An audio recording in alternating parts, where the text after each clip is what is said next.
Prevent diverticulitis. Learn the side effects of diverticulitis, how to prevent flare-ups, and why a high-carb diet might hurt, even if it's a high-fiber diet. If you suddenly develop a fever, stomach pain, cramping, and nausea, you may assume you have a bad case of the flu. But if the pain and cramping are localized to your lower left abdomen, you may want to head to the hospital. It could be diverticulitis, a rare but serious medical condition caused by inflammation in your large intestine and digestive tract. While diverticulitis is rare, it's become more common over the past several decades, and it's potentially life-threatening if you do get it. The good news is that a healthy diet and other lifestyle changes may reduce your risk of developing diverticulitis. Read on to find out what diverticulitis is and how a high-fat diet like the keto diet may help you prevent it. What is diverticulitis? Diverticulitis is a rare condition caused by inflammation to your digestive tract, namely, your large intestine. So, how does diverticulitis happen? It's tough to talk about this condition without talking about a related condition called diverticulosis. Diverticulosis is when a defect in the thick muscular layer of your colon causes the thin inner layers to bulge out, forming a sac-like pouch called a diverticulum plural, diverticula. It may sound scary, but diverticula are usually harmless. It's normal to develop them as you age, and they don't cause symptoms or problems in most people. However, in rare cases, diverticula can become inflamed and infected, leading to diverticulitis. If left untreated, the inflamed diverticula can flare up, tear, and spread infection, which can be potentially life-threatening. Risks of diverticulitis. Complications of diverticulitis include perforation, a small hole or tear in a diverticulum. Abscesses, a painful and swollen pocket of pus that causes abdominal pain, nausea, vomiting, and fever. Abscesses from diverticulitis can also be found in distant locations such as the liver, lungs, brain, and spine. If severe enough, abscesses need to be drained. Prevalence, the inflammation of the renal portal vein, the blood vessel that carries blood from the gastrointestinal tract and spleen to the liver. Prevalence can cause life-threatening blood clots. Bowel obstruction, partial or total blockage of the movement of stool or food. Bleeding, diverticula tend to occur in areas where blood vessels penetrate the muscular layer of the colonic wall. If a diverticulum gets infected, it can put you at risk for internal bleeding. Fistula, a fistula is an abnormal connection between organs.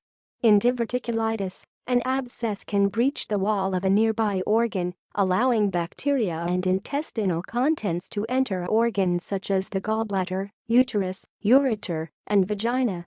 Peritonitis, a diverticulum can rupture, resulting in a painful infection in the abdomen. Peritonitis is a life-threatening emergency that may require surgery. The good news is that diverticulitis only affects between 1% and 5% of people with diverticulosis. That means it's highly unlikely that you will ever suffer from diverticulitis. Who is affected by diverticulosis and diverticulitis? Diverticulosis, the precursor to diverticulitis, is common and usually harmless.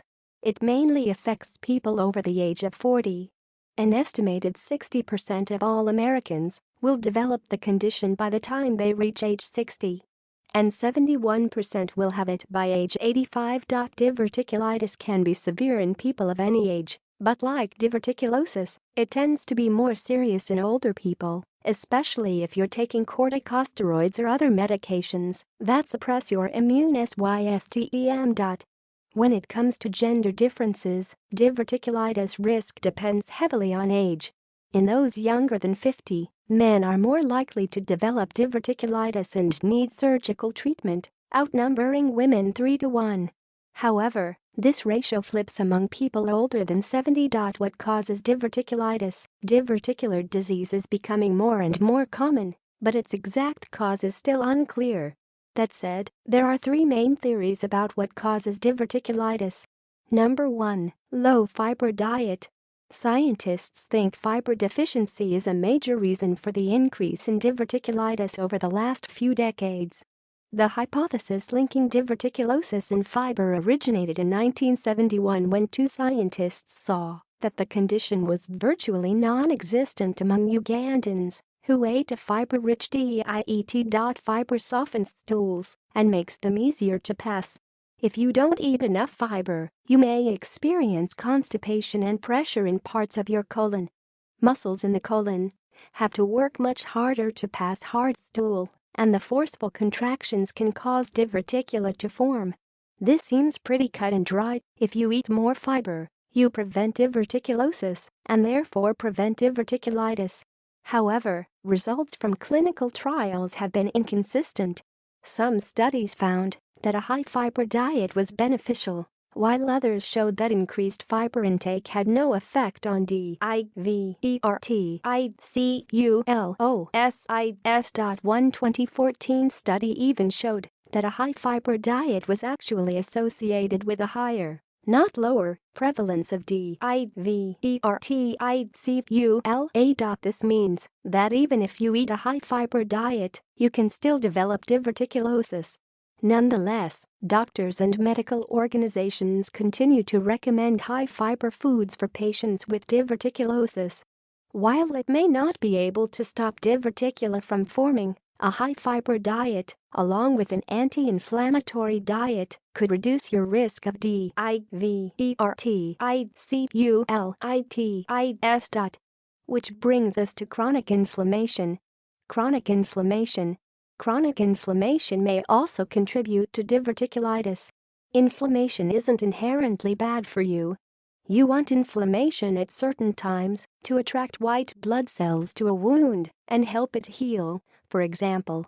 But if your inflammatory pathways are active all the time, chronic inflammation, you can run into health problems. Many of the risk factors for diverticulitis are also notoriously associated with chronic systemic inflammation. Here are a few: obesity, high insulin levels, and poor blood sugar. Control. Smoking, particularly in complicated diverticulitis. Western diet high in bad fats and refined sugar, low in fiber. Sedentary lifestyle. History of non-steroidal anti-inflammatory drug NSAIDs. History of opiate and corticosteroid use. Low vitamin D levels. Immunosuppression. Chemotherapy. People with diverticulitis have inflamed colons, and the degree of inflammation correlates with the severity of the condition. Researchers suspect a cause and effect relationship, that inflammation causes changes in your colon, potentially causing diverticula to form at weak spots in your colon's lining. This means that the more inflamed your colon is, the more severe diverticular disease becomes. The good news is that there's a lot you can do to prevent chronic inflammation. Altered gut microbiome. The trillions of bacteria in your gut are work together in a careful balancing act. Ideally, you have lots of good gut bacteria that help your body instead of hurting it. But if bad gut bacteria start taking over, you can develop an imbalance in your gut microbiome called gut dysbiosis that can lead to a variety of health problems, possibly including diverticulitis. This is still a theory in its early stages, but researchers do know that small intestinal bacterial overgrowth SIBO, rapid growth of bad bacteria that overwhelm your small intestine, affects most patients with diverticulitis. The theory is that tiny tears in the wall of a diverticulum allow pathogenic gut bacteria to get through your colon's mucosal barrier and infect surrounding tissues. On the other hand, good bacteria seem to be able to protect you from diverticulitis by decreasing inflammation and fighting off pathogens in your colon.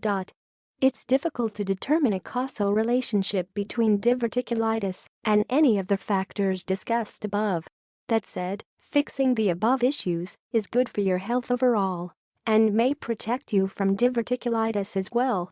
Symptoms of diverticulitis. Diverticulitis can be divided into two categories: acute diverticulitis and chronic diverticulitis. Acute diverticulitis is easily recognizable as it's responsible for the spontaneous lower left abdominal pain. Here are other common symptoms of acute diverticulitis. Tenderness of abdomen, stomach cramps, fever and chills, high white blood cell count leukocytosis. Change in bowel habits, nausea and vomiting, constipation, diarrhea less common than constipation. Blood in stool, frequent and/or painful urination, flatulence, bloating. Some people may have a single acute episode and never experience symptoms again. On the other hand, some people suffer from recurrent episodes that are separated by symptom-free periods. While symptoms of acute diverticulitis are usually relieved by antibiotics and/or surgery, there are cases in which the symptoms never clear up completely. When this occurs, patients are diagnosed with chronic diverticulitis. Symptoms and side effects of chronic diverticulitis include abdominal pain that persists for months, often without abdominal tenderness, high white blood cell count, constipation, bowel obstruction, changes in bowel movements and stool appearance usually narrower. Nausea and vomiting, bloating, fatigue, stress, mood changes, depression, anxiety.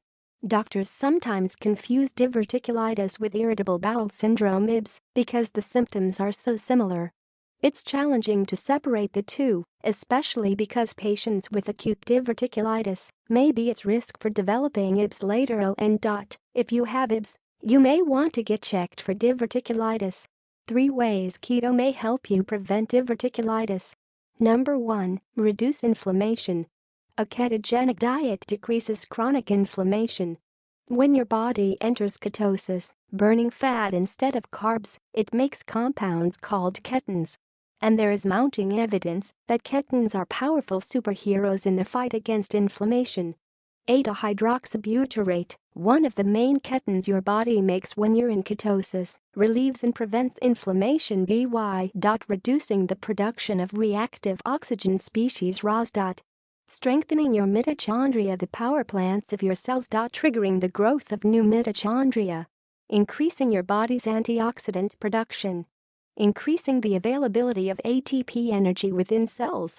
Turning off major inflammatory pathways. Keto helps you fight inflammation, which could decrease your risk of diverticulitis. Number 2. Feed the good bacteria. Your diet and lifestyle choices can affect your gut microbiome. A high-carb, high-fat Western diet, think fast food, is linked to decreased microbial diversity, which is a sign of poor overall gut health. The good news is that a keto diet supports your good gut bacteria. That's because vegetables are your main sources of carbs in a keto diet. Vegetables are rich in prebiotic fibers that feed good gut bacteria. Fermented foods like sauerkraut and kimchi also strengthen your gut biome. Number 3. Increase workout intensity. When you burn fat on a keto diet, you'll enjoy a steady flow of energy since your body is not relying on sugar spikes. You can then use this boost of energy to increase the intensity of your workout and reduce your risk of diverticulitis. One large study followed 9,072 men and 1,664 women over 7.7 years to observe the effect of running on the likelihood of developing diverticular disease. Of the people who developed diverticular disease, researchers found that people who ran an average of over 8 kilometers daily had a 48% lower risk than those who ran less than 2 kilometers per day. Each kilometers per day increment in running distance was correlated with a 6.2% decrease in risk for diverticular disease. People who ran faster than 4 meters per second in a 10-kilometer running distance had 70% lower risk compared to those who ran slower than 2.8 meters per second. These results suggest that high-intensity cardio may help prevent diverticulitis. High-intensity training is also especially good for weight loss, which can decrease risk of diverticulitis if you're overweight. It's worth mentioning that this study only examined the effects of running and jogging. Researchers don't know yet how other types of workouts affect the risks of developing diverticular disease. The takeaway: is a keto diet good for preventing diverticulitis? A well-formulated keto diet can be great for your health. Keto can help you manage several of the risk factors for diverticulitis, including obesity, chronic inflammation, gut dysbiosis, and high sugar intake. But diet alone won't help prevent diverticulitis.